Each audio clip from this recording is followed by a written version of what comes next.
Hello, I am here with Tammy from Securely, the relatively new CEO of one of the more exciting businesses in the K-12 part of our space. I could go on for a long time about Tammy's wins in the tech. She's one of a select few that have had a big exit and the experience that comes with that. But I'd rather hear from her. So Tammy, can you tell us what is your sort of career narrative? How do you think about the impact you've had over the past few years? Well, thank you. It's great to be here, and that's a very kind introduction. I am just delighted to be back in the ed tech space. I kind of think about my narrative across it as like in three verses, in three chapters. I started my career doing international education, mostly overseas in Egypt and South Africa. And I caught the bug actually around what ed tech could do.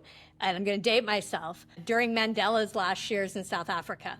Our project was to figure out how to certify South Africans who had never had a formal education, but suddenly were part of society and needed certifications. And within that time frame, this was the dawn of Web 1.0, the internet. And in that year period, we had only certified 1,000 South Africans. And I realized that tech, this dawn of kind of the internet, was going to be the lubricant we needed to actually do education at scale. So chapter 1 was really this international understanding. Chapter 2 was moving to San Francisco and my first kind of early stage company, which was not in ed tech specifically. We called them ASPs then, not SaaS companies, application service providers, same thing. Gotcha. And that was really the first opportunity to kind of apply technology to an education and knowledge management space. So really Act 1 was understanding it from an international perspective. My husband at the time, I had 3 babies, and my husband said, "Isn't there work you could be doing closer to home?" Mostly at the time in the Middle East, and did come back and entered ed tech. And as you know, spent almost a decade with the great founders of EverFi building that around critical skills that had been left out of the classroom. So that's kind of Act 2. In terms of building something kind of pretty much from scratch to large. And then the third act up until Securely has been very much doing it again and again, right? Both from the venture side of the house with Rethink Education, but also with other companies, the Rise Fund, InStride, Revolution, others, in really figuring out how to apply what I have learned over and over again. And so I had an opportunity. And so was just delighted to join about 100 days ago, Securely, a little more than that now. And I'm so excited for the next chapter and where we are in ed tech particularly. So have had a journey that, I was recently back. We saw each other at ASU GSV, and it was really fabulous to be back and actually see a lot of the people who had been on this journey with me. There's so many directions I wish I could go. Based on that intro, I feel sort of funny to think about, the certification work that you were doing in South Africa and, it sounds like the 90s and 2000s is still top of mind here in the US. One of our friends that's a whiteboard, Credlens, is working on the certification problem, with our base here. The world changes and the world stays the same, all at the same time. It very much does. So, and, I would love just to ask, I think there are very few people who get to take on a new private equity backed company over the course of their careers. What is that first 100 days? What do you do during the first 100 days of a company, right? Like, you've been a founder, the 0 to 1 stuff. How do you come in and say, this company is already doing something great? I'm here to take it to the next level. What does that process look like? Maybe the lead up, and then, how do you hit the ground running? Yeah. Well, first, Securely has been around for 14 years. It has, it is exceptional. It already was exceptional, which is why I was super excited to come and join. And the founders of Securely, just built a really, really incredible company that is focused on a mission of ensuring that students are safe, secure, and ready to learn. And so in some ways, it was very easy. I think I certainly have seen a lot of movies out there, and what I saw that was really appealing in terms of coming in was a company that was growing, nicely, a company that had already made that transition to, frankly, focusing on not kind of just venture back, but also to, great profitability, that has real tech. Everybody right now, the buzzword is like, oh, everybody's kind of adding AI. What Securely's been doing for more than a decade is using large language models and using inference specifically to help filter, notify, and alert around tricky topics that we really care about: self-harm, cyberbullying, violence, other areas, specifically in our safety suite. And so in some ways, it was really easy to come in, right? Because there was so much already kind of really, really going. And really, any CEO comes in and really you spend the first kind of months really listening, right? Really understanding. And so, I always come in and index very heavily in the first 90 days for spending as much time with customers as possible. So really spend a lot of time with our customers, a lot of time talking with them, a lot of time hearing about what's going well, what we can improve upon, and then really understanding our team and what's working and where are the areas for operational maturity, which is, I think, the stage where we are now, which is very exciting. And so it's been a great, off to the races. I think, we are doing really, really interesting work at a very pivotal time in K-12. So it's been really, really fun. Yeah, I couldn't agree more on the pivotal time in K-12. I think that the market continues to change. We were talking before we started recording about how Jeremy at Baird had written up a little note on, what happened at GSV. And I found myself a little bit more optimistic than he was. And his argument was that the panel sessions at GSV were, fairly optimistic about the future of AI, assumed that 90% of people in K-12 are using AI, et cetera, et cetera. And the conversations in the hallway were mostly focused on all of the regulatory action that's been happening over the course of this year with the new administration coming in. And there was some cognitive dissonance between those. I had a slightly different takeaway. I don't disagree with that stance, but one thing I saw, and I would imagine this is reflective of some of the work that Securely's done, was last year was a lot of not quite AI vaporware, but sort of like we assigned a small SWAT team of like young people to like do a little AI thing on the side. And it's like a fun little conference topic, but none of our customers are actually using it.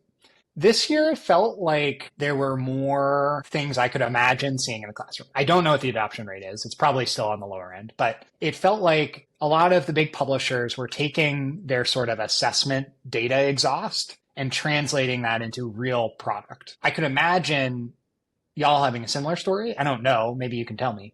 But I was a little bit more optimistic that there are more concrete sort of steps where a teacher or an administrator could use AI. I still don't know if they actually are. But I'd love to hear, does that jive with what you heard? Are you a little bit more pessimistic like Jeremy? Where do you stand? Look, I think even the last couple of weeks have been very important and very exciting, even since ASU GSV on this topic, right? We had a presidential executive order that came out specifically in education that said, AI is here to stay. It is going to be big, and we need to figure this out in a really important way. I'm supportive of that, and I'm a believer of it, with the caveat that we have to do it with student safety at the forefront of that conversation, not in the rearview mirror like we did, I think, with Web 1.0 and, frankly, social media and phones. So I am more optimistic and super cognizant that running a school right now is really, really hard, and so is being a teen. And so we have to support, our administrators in K-12, our principals, our teachers, and our CTOs who are being asked to be really strategic right now, right? The CTOs that we work with across, 8,000 school districts and, almost 30,000 K-12 schools, like they are being asked to not just like implement the tech, they are being asked to really create the roadmap and the rules of the road on what's acceptable use for teachers, what's acceptable use for students. And they can't do that without us from the ed tech, and certainly us like Securely from the safety, saying, hey, we're going to help you put guardrails on it. And that's exactly what Securely is focused on doing, right? Which is, it's actually interesting that you said that. So when we look at our data, what I would say is, in some ways, our data kind of is the leading indicator around how districts are using AI. And it's precisely so right now. And just just to be specific on that, that's because you can see a lot of the traffic that schools and individuals within schools are visiting. Correct.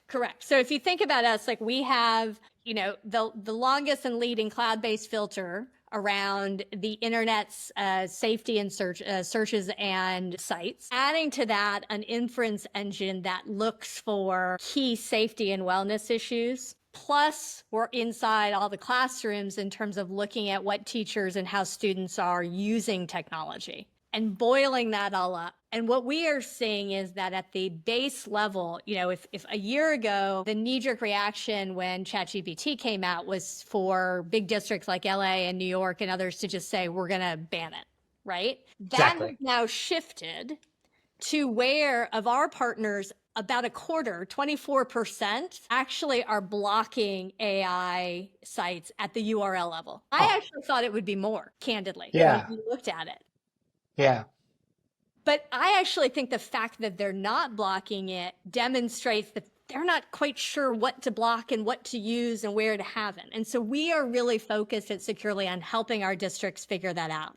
And what we have said is, don't block. Instead, we have built filtering type policies around ChatGPT, around Gemini, around other LLMs that help them kind of put training wheels on, if you will. So you can see how students are using prompt and you can see how, what they're trying to do in there, not as a gotcha, but more, I think, in order to help CTOs actually be able to figure out what they should be doing and what those acceptable use policies. That is a real opportunity, I think, to the presidential order, to great districts that are trying to experiment to say, hey, look, if we can do this in a safe environment or a more safe environment, nothing's foolproof, then we can begin to say, okay, what are tools that different teachers or different departments want to use? Because we'll be able to have reporting on how they're doing it. So back to your point, like I am more optimistic and I think it's going to go really fast and we have to be helping, which is what I think just one of the toughest jobs in the world, which is running these districts,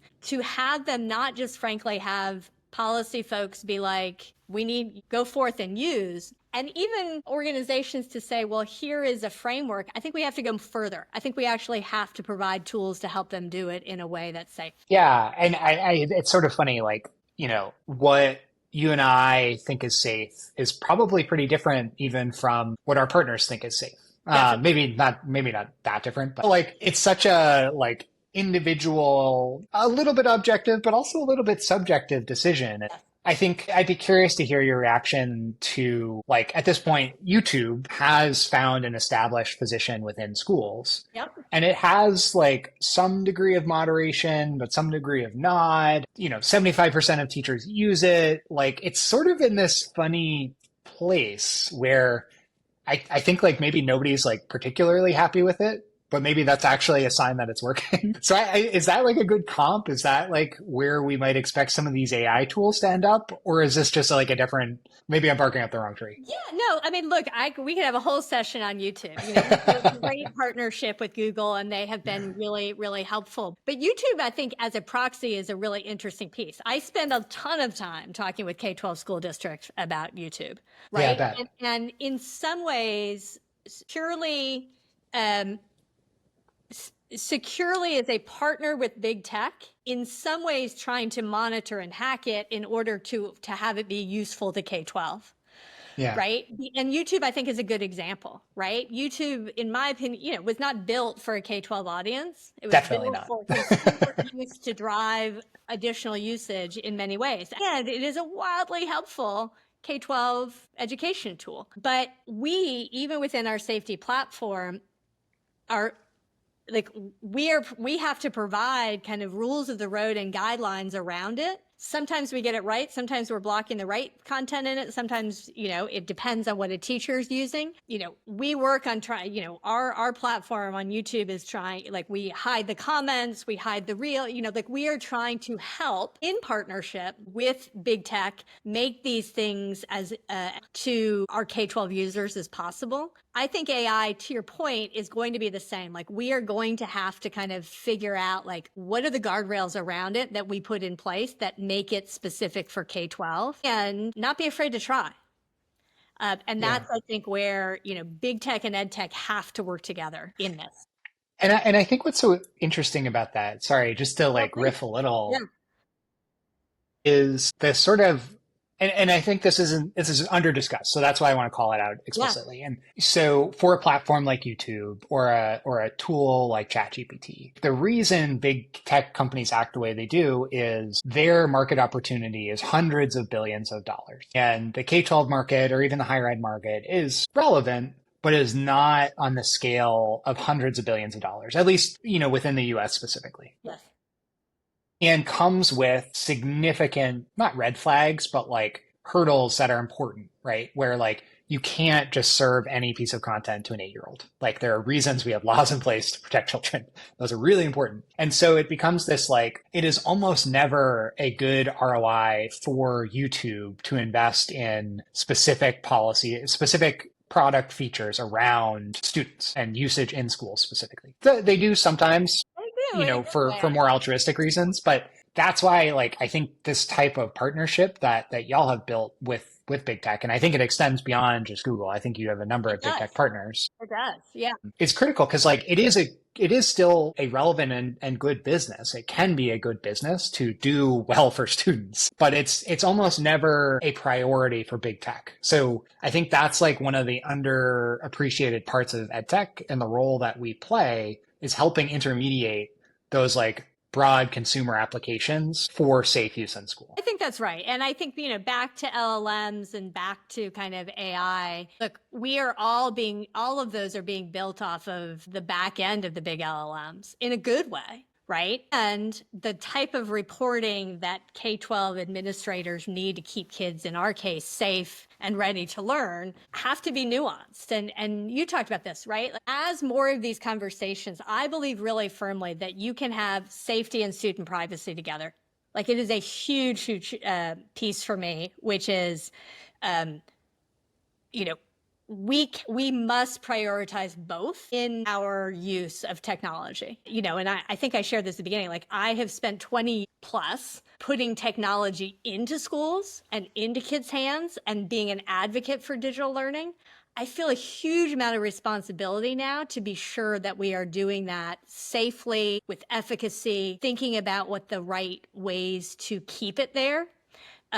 Versus, I think what we're seeing right now in, school phone bans, certainly our data shows on social media and stuff like that, like we can learn those best practices from these previous tech movements and be sure that we are applying them to AI right now. So, and just to keep going on that thread, like you talked about how you have arguably one of the best, if not the best, sort of vantage points for what is happening within K-12 schools digitally, for better or for worse. Like, Yeah. and that is sort of the beauty of Securely system is you do see the good and the bad and like what's working and what's not. What does like the future of a K-12 school look like? I know that's a big question. So like, it's a take a minute to like think about it, but like, I have to imagine that there's a really strong human component. I don't think either of us is going to argue that schools should be entirely AI, but also there's a really important digital component. And like, where do those things intersect? How do you think about what that environment looks like for a student in the next, call it 5 to 10 years? Yeah,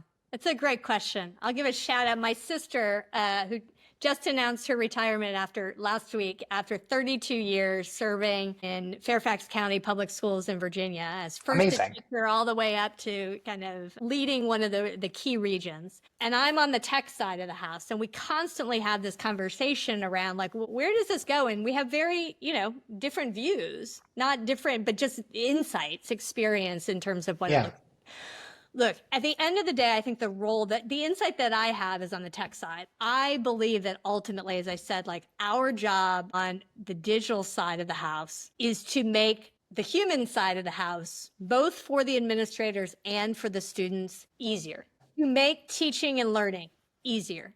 To make safety and wellness that, by the way, never, now sits on school districts in a way that it never has, right? More and more this topic within ed tech and within education of like, those school districts no longer just have to think about like, am I teaching literacy and math And we know where the scores are on that, and we need to prioritize on that. But they're also on the hook for, is my school safe? And are my kids well? And what's happening? And so Are they eating properly? right. Those are huge burdens. They take them with such responsibility. We have to be using tech not to add one more thing, one more login, one more tool, one more report. We have to boil it down to a place where they can get the information and use it to make decisions to help students in a faster way. And, 20 years into this revolution, I don't think we're there as an industry. I think we constantly think like one more point solution, one more great report, one more thing that solves this small thing is going to Yeah. be it. And I actually think instead that drives burden even further up for most administrators. So what do I think it looks like? I think that for better, for worse, and we can have the cell phone conversation, we can have the social media conversation. Like, I think that it, a digital experience is there to stay, and that we have to figure out to be more balanced. And so, our classroom management tool, as an example, is a key area where teachers are using it to understand what are the 40 people in my classroom, or, what are they currently using, right? What are they currently looking at? It's like the old days when we the hope was everybody was on page 47 of the textbook, right? Like, how do we I told them to go to 47, so they must be there. Of course they must be there, right? So like this is about keeping focus in teaching and learning. Yeah. But we have a lot of information now around what those best practices look like. What are the right number of digital resources we should be using within a classroom period? What is too much? What is not enough? Like, I think that what's going to happen is the pendulum you're starting to see is starting to swing back, right? We've spent all this time putting digital resources into the classroom. I agree. We now are swinging back to saying they're not going away. In fact, with AI, they're going to increase. And let's think about what great teaching and learning looks like with them versus just adding one more digital course or one more digital curriculum or one more digital safety tool. So I am bullish that if we as an ed tech community actually think about the user I know it's trite, but like to really think about the user experience, not from our own product perspective, but around all of the different things that an administrator or teacher has to use, we'd probably see less products and more clarity. What is the outcome that we're trying to drive, and do you need that many to get there? I don't think it's trite at all. And I feel pretty strongly about this. I think there's an important nuance that, I think the AI crowd is sort of on two ends of the spectrum. There are people who are like, AI is the greatest thing ever. It's going to do everything. I am going to start a school that is entirely AI, and the students are going to learn in 2 hours, and it's going to be great. And then on the other side of the spectrum, there are people who are like, AI is the worst. I want full Montessori, kids only touch, natural fibers the entire day. AI is bad. Yeah. I was thinking about this the other day. Luis Bonan at Duolingo talked about how they're going to be AI first. Yeah. And they just launched a bunch of courses using AI. And they said they made 148 courses in a year. They made 100 courses total in the 12 years the company had existed prior to this new course batch. There was, of course, the commentators that were like, AI is stealing jobs, unbelievable, blah, blah, blah, blah, blah. And I just found myself asking, like, have any of the people talking about AI losing jobs actually made a digital course before? And the reason I ask that is, like, it's pretty boring. It's like making a digital course is not fun. There's no pedagogy involved in an individual course. There's like nothing interesting about it. There's nobody who's saying like, my life's goal is to make courses for years and years and years. And instead, what drives instructional designers, in my opinion, and I think most instructional designers would agree with me, is a like sense of purpose for helping students learn better. And like, how about instead of using 8 hours that are probably subcontracted out to a foreign country anyways to like make courses, we think about how to make students' lives better and teachers' lives better. So I feel very passionately about what you just said, that there is a middle ground of building good experiences that we shouldn't lose in this discussion over like AI good, AI bad. So No, I appreciate it. And look, having spent a lot of time in digital learning content curriculum in the K-12 space, but frankly in the media space as well,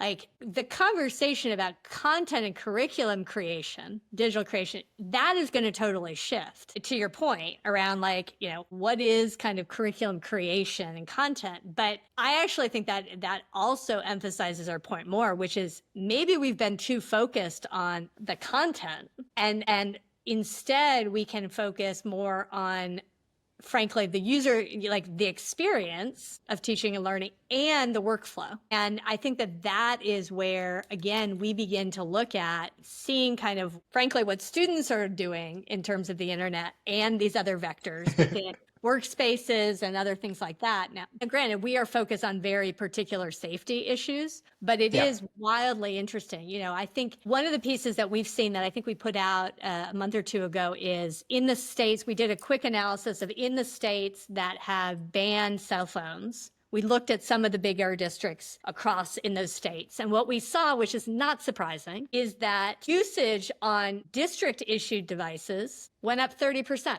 Makes sense, right?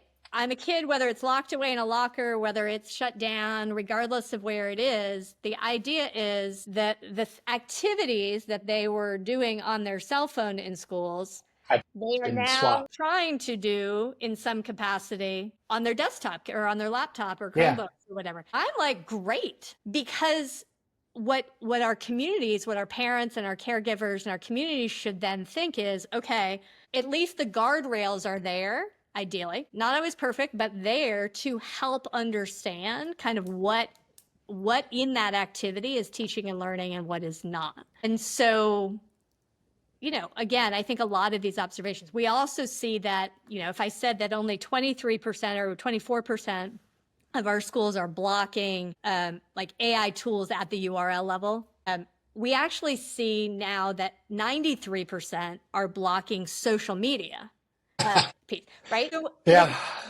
these are really, really interesting trends and dynamics. And I think it just shows the pendulum where I guarantee in the beginning that would have been 100%. And then it shifted down because sometimes they want to use it. And then it's shifting back up now in different ways. Our job, I think, certainly at Securely, is our job is to provide districts optionalities. States and districts are going to want to have different policies. Our job is to put in the flexibility to Just let, enough flexibility. yeah, Yeah. enough flexibility to let different states and different districts, based on their community, based on what their parents are asking, based on what their communities are asking, what their boards are saying, to tweak it in a way that is right for them. Yeah. That resonates. And it's like, yeah, by the time you hit 17, 18, maybe it's good to have, a Correct. course on social media, et Yeah. cetera.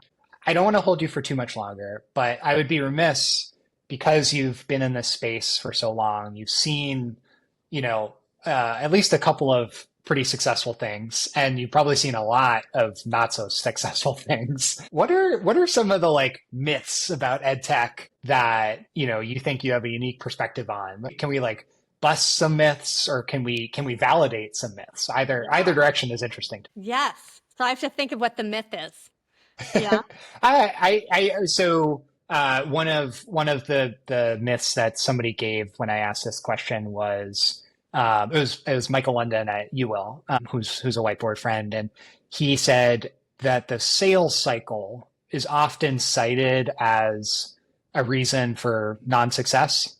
And it's like, yeah, this edtech sales cycle is seasonal. That's a real thing. But it is not like, it's only long if you let it be long. If you build structure around your year that understands and appreciates the way that budget season happens, it's not crazy. And you can do things throughout the year to set yourself up for success. So he contended the myth is that the sales cycle is long. The reality is it's just very structured. And if you acknowledge that structure, you can be pretty successful pretty fast. Yeah, I would agree. I think that's a myth. And what I would also say is I've had a few, rodeos that have been in health tech, that have been in kind of more consumer tech. And what I would just share is like there is cyclicality and highs and lows in every vertical industry, particularly heavy regulated industries like education and health. And so I think it's about good company planning in terms of being able to do that. There is no doubt that the larger the K-12 school district, the longer it takes, particularly for our work. Sure. But that's true of enterprise sales and frankly, any software business that I have ever come Yeah. close to. So is it cyclical? Yes. Do you have to plan appropriately? Yes. Does it change kind of how you have to think about release cycles and when you do innovation and other things like that? Yes. And, welcome to the party, right? Like I think that, my former boss and friend used to say, heavy is the crown, right? Like the gift of working in ed tech is that those of us who really, for which I find everyone who works in ed tech, you have to really care about it. And so those are just part of kind of what comes with being in here. I think there is another myth that I think is maybe circulating right now. Look, there's a lot of policy conversations going on, right? We talked about an executive order. We talked about, grants that are getting canceled, things that are being put in place, et cetera. And I would just share, like, I think our job, and maybe this isn't a myth, but it certainly is.